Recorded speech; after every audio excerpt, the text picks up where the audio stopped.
চলুন বন্ধুরা, আজ আপনাদের নিয়ে যাই আমাদের নরেন্দ্রপুর গ্রামের একটি সুন্দর জায়গায়। হাওড়া জেলার জগৎবল্লভপুর ব্লকের অন্তর্গত আমাদের নরেন্দ্রপুর গ্রামের রায়পুকুর পাড়ে অবস্থিত মাতাজির আশ্রমে। এই আশ্রমে এক সপ্তাহ ব্যাপী অনুষ্ঠিত হচ্ছে হরিনাম সংকীর্তন এবং আজকেই তার শেষ দিন।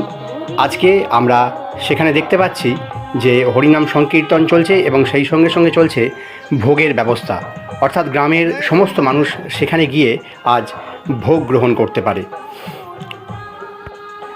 আজ থেকে প্রায় বছর 40 আগে এক মাতাজি আমাদের এই নরেন্দ্রপুরের রায়পুকুর পাড়ের একটি জায়গায় এসে একটি ছোট্ট কুঁড়ে ঘর করে সেখানে বসবাস করতে থাকেন এবং ভগবান শ্রীকৃষ্ণের সেবা করতে থাকেন। তখন থেকেই সেখানে শ্রীকৃষ্ণ এবং শ্রী রাধিকার নাম সংকীর্তন হতো। তখন ছোট করে হতো, এখন আস্তে আস্তে সেটা বেশ বড় আকার নিয়েছে। এখন আর মাতাজি নেই। প্রায় বছর 8 আগে তিনি ইহলোক ত্যাগ করে চলে গেছেন পরলোকে। বর্তমানে তাঁর কুঁড়ে ঘরটি রয়েছে এবং তার পাশেই তাঁর একটি মন্দির করা হয়েছে, যেখানে তাঁর মূর্তি স্থাপিত রয়েছে।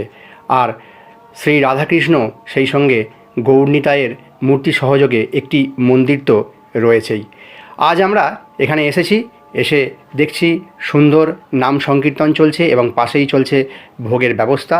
এক সপ্তাহ ব্যাপী এই অনুষ্ঠানের আজ শেষ দিন এবং সকলেই গিয়ে সেখানে ভোগ প্রসাদ গ্রহণ করতে পারে। নমস্কার বন্ধুরা, আমার এই ভিডিওটি দেখার জন্য।